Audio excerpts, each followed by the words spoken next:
everybody, I'm author RG Long, and in today's video I want to talk about something that's really epic and something that I really enjoyed when it first came out, and as it's continuing to happen, I'm actually really excited about. I want to talk about the Bravely Default series by Nintendo. Now, you may not be a big video game player, that's totally cool. If you are though, and you play RPGs, this is one you don't want to miss. For me, I absolutely have loved this series so far, and I'm really excited about getting into Bravely Default 2, but for reasons I'll explain in a little bit, I need to wait just a minute before I dive into this one. But since it's already come out and it's pretty recent, I want to talk about my love for this game and what really drove me into it when I first found out about it. The first thing is I really love turn-based RPGs. I am old school when it comes to that. This game had some serious Final Fantasy vibes when I saw it come out, and since it's by Square Enix and I really love a lot of the stuff that they've done when it comes to turn-based RPGs, I really knew that this was a game that I wanted to play. And so for my Nintendo 3DS, which I still have, I downloaded the demo of this game when it first was around and fell in love with it instantly. And so when the game finally came out for real, I bought it and absolutely enjoyed everything that there was to do about this game, and including the really interesting way that they decided to use the turn system. So normally in a turn-based RPG, like you take a turn and the other person, your enemy takes a turn, you go back and forth. But in Bravely Default, they actually let you use your turns in advance if you want to. Now, the trade-off is you might have a really powerful attack that you're able to take your enemy out in one hit, but if you don't take them out, you took that turn in advance, and so now your enemy just gets to wail on you again and again and again, and so there's a lot more strategy to it when I played it for the first time than I was used to with turn-based RPGs. And I think it was the little bit, just a tiny little bit of strategy that I needed to keep me interested in coming back playing over and over again. Also, what was really great is I loved the story of Bravely Default. There's voice acting all throughout, which is really nice for me. I enjoy just reading the stories and things like that, but honestly I love a good audiobook and this is an audiobook on steroids. It's a trip. I thought the story was really well done in both Bravely Default and then the follow-up Bravely Default end layer. Almost spoiled it for you there. Be careful. There will be some Bravely Default spoilers coming along if you have not played these games, but it's been a long time. You should play these games. Also, what was great about this is that all the side quests were really fun. When you're playing Bravely Default, you don't just like hack away at an enemy or some boss bad guy and you're done with them. You find out a lot about the backstory of all the bosses that you fight in the game, and then therefore all these side quests that were interconnected about how this boss related to that one and how these three sisters related to this main bad guy over here.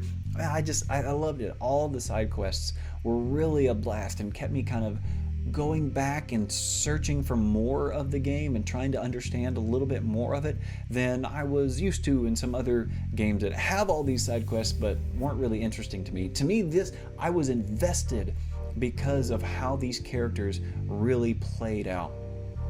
Also, the artwork was beautiful. Even for a little tiny 3DS game, I really enjoyed how each city was a static image that you got to kind of walk up and down and around in, and I just thought that they were really well done, especially all of the starter cities that you begin in. You just get to see, kind of pull back the curtain and get this wide view of this grand city, and then when you're moving your character around, you kind of zoom in and see where you're supposed to be. For me, that was really great, and it helped with the fact that you got to explore this giant world map, but that even when you went into the cities, there was still this depth that there was in the city, and they felt really big. Even though you only had like 3 shops to go to, they all felt really big and grand to me, and I really enjoyed that. Now, there are some parts of the game that are really kind of repetitive, we'll say, and you kind of have to go back again and again and again, and after a while you're thinking, okay, I understand. But where I feel like the game excels is when you're repeating this one part of the game that you do have to do over and over and over again.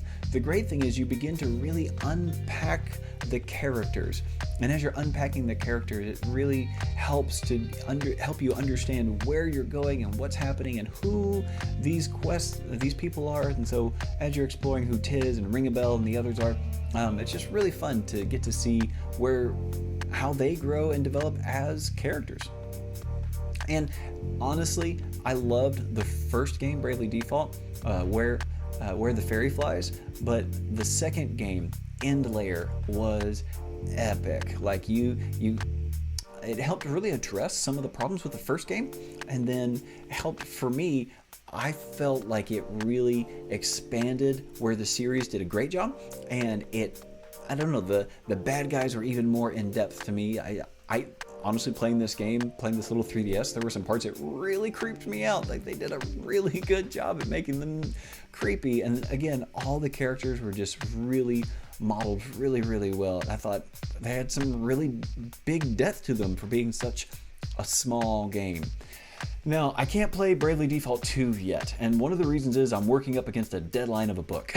And I know myself, if I were to go and buy this right now, I would dive headfirst into this video game and I would miss my deadline. So actually, I'm using Bravely Default 2 as a reward for myself. If I can finish my book and get it out there to my editor in time, then I get to play Bravely Default 2. And so that's one of the things that I'm trying to reward myself with, and waiting. Even though I've already played the demo, it looks really exciting, it looks really fun. I just haven't picked it up yet because I know as an author, I've got a deadline and I need to choose where I'm going to spend my free time. And, it hurts that it's not Bravely Default 2 yet, but it will be soon, and so that's really exciting. Hey, if you've got a video game that you've played and that you thought was like really epic, but maybe not everybody got a chance to play it, maybe not everybody really enjoyed it as much as you did, I would love to hear about what that game was. Do me a favor, put that game down in the comments below. I'd love to hear from you and respond.